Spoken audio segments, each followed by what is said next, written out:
do Itatiaia Saúde, o nosso quadro que tem o objetivo de informar você, ouvinte, telespectador, internauta. Quem tá aqui hoje com a gente, o Acirantão, é o doutor Antônio Pereira Gomes Neto. Ele que é coordenador aí, né, do serviço do ambulatório de esclerose múltipla. Doença essa que acomete mais de 3 milhões de pessoas em todo o mundo, de acordo com a Organização Mundial da Saúde. Só no Brasil, cerca de 40 mil pessoas convivem com esta doença. Oi, doutor, tudo bem? Bom dia. Tudo bem, bom dia, Patrícia, bom dia, Cir. Bom dia. Prazer receber o senhor aqui, né? Prazer Sempre é que meu. vem alguém da Santa Casa BH, a gente gosta muito também de divulgar o trabalho da Santa Casa BH, né, doutor? Muito obrigado. O que é a esclerose múltipla? Que doença que é essa, doutor?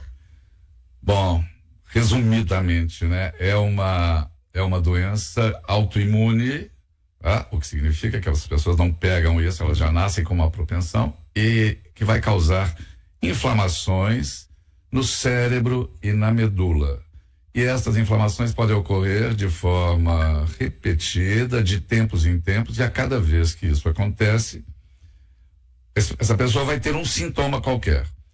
O importante é que, na grande maioria das vezes, esses sintomas aparecem, mas depois de algumas semanas ou meses, eles podem desaparecer completamente, fazendo com que a doença, muitas vezes, demore a ser diagnosticada. E quais sintomas que são esses? Essas pessoas podem ter alterações visuais, perda da visão de um olho ou do outro, que podem durar alguns dias ou semanas depois de desaparecer, uma dormência num braço ou numa perna ou nas pernas, um desequilíbrio, uma fraqueza num braço ou no outro ou na perna.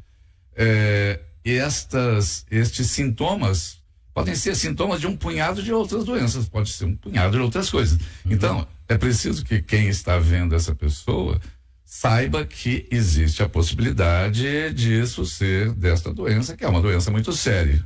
Como é a inflamação que o senhor disse aí, que pode ser no cérebro, pode ser, tem medicação que resolve? Não, né? Tem, claro que tem. Olha só, tem um dado importante que é o seguinte: esta é uma doença de pessoas jovens, muito jovens, entre 15 e 40 anos aproximadamente. E as pessoas acham, doutor, que é de pessoas da terceira idade essa doença, né? Tem uma confusão. Por causa do nome da doença, esclerose, muitas pessoas têm essa compreensão equivocada. Então isso pode acontecer também em crianças, é menos comum. Também em pessoas mais idosas, é menos comum. Mas a grande maioria nesse período. O problema é, essas pessoas precisam ser tratadas continuamente com medicamentos que vão impedir estas inflamações de acontecer. Só que para isso elas precisam ser identificadas. E quanto mais rápido isso acontece, mais efetivo é o tratamento. E essas pessoas podem levar a vida inteiramente normal. Exatamente como eu estou dizendo. Elas podem namorar, casar, passear, estudar, ter filhos, ter vida inteiramente normal. Mas depende de uma coisa. Qual depende coisa? da identificação rápida da doença, diagnóstico precoce e tratamento muito rápido. Qual o tipo de exame que pode identificar esse tipo de doença? Primeiro exame é um exame neurológico, o exame clínico, a conversa com o paciente, e o profissional precisa saber o que está procurando. A partir daí, exames de ressonância magnética vão nos ajudar e vão identificar estas inflamações. Exames de líquor, punção lombar, vai ser importante para a gente identificar alterações. E exames de sangue podem ser feitos no sentido de eliminar outras doenças que podem simular, podem mimetizar a esclerose múltipla. Um número não razoável de pacientes tem um diagnóstico equivocado de esclerose múltipla, mas pode acontecer o contrário, ficarem com um diagnóstico de outras doenças durante muitos anos e ele tem esclerose múltipla. Isso significa perder o timing, perder o momento de começar a tratar. Não fazer o tratamento correto, né? Exatamente. Então, muita atenção no diagnóstico. A Deise tá aqui no YouTube, doutor, tá mandando uma pergunta, tá perguntando: doutor, a esclerose múltipla tem cura? Não. Nenhuma doença autoimune, olha só, eu vou falar aqui: hipotireoidismo, hipertireoidismo, lúpus, artrite reumatoide, são doenças autoimunes, elas não têm cura. A esclerose múltipla também não, mas ela tem tratamento e pode ser muito efetivo, mas depende dessas coisas que eu acabei de falar. Identificação rápida e instituição rápida do tratamento.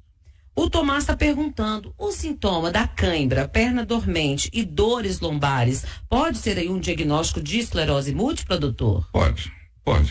Cãibras podem acontecer em algumas situações. Dormência é uma coisa relativamente comum. E qual é o maior problema? Como esses sintomas frequentemente, no início da doença, eles desaparecem, esses são atribuídos frequentemente a outras coisas, a ansiedade, questões emocionais, porque nós estamos falando de pessoas jovens, na grande maioria mulheres. Então, essa não identificação é o maior problema. A Cleonice está com uma pergunta aqui muito interessante. Ela fala que tem 38 anos, tem esclerose múltipla e quer saber se ela pode doar sangue. Tem algum impedimento?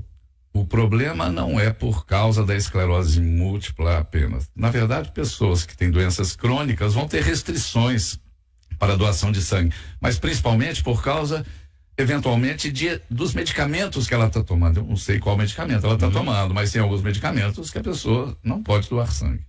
Tá, e agora nós temos aqui também o João Augusto. Ele pergunta, doutor, o que piora a esclerose?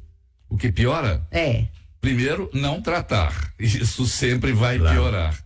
Segundo, existem formas mais graves da doença, mas elas não são as mais comuns. Então a doença pode ser ela mesma uma coisa mais grave. Agora, não tratar é o maior problema. Uma grande restrição que precisa ser imposta é o tabagismo. Porque pessoas que fumam têm mais chance de ter esclerose múltipla. E pessoas que têm esclerose múltipla e fumam têm uma chance maior de ter uma doença mais grave. Então, mais um malefício aí do tabagismo. Exatamente. O mais interessante, de acordo com os sintomas de qualquer doença, neurologista. Exatamente. É uma última pergunta aqui, viu, Acir? Um abraço para ele. O Ronildo, ele tá perguntando, nos homens, a esclerose múltipla tem uma progressão maior? É o seguinte, então, primeiro, ela é mais frequente nas mulheres do que nos homens, 3 vezes mais frequente. Mas nos homens, ela tende a ser mais grave. Mais grave significa necessidade de intervenções mais efetivas. Não é uma regra geral, mas é um dado importante. Nos homens, ela tende a ser mais grave do que nas mulheres.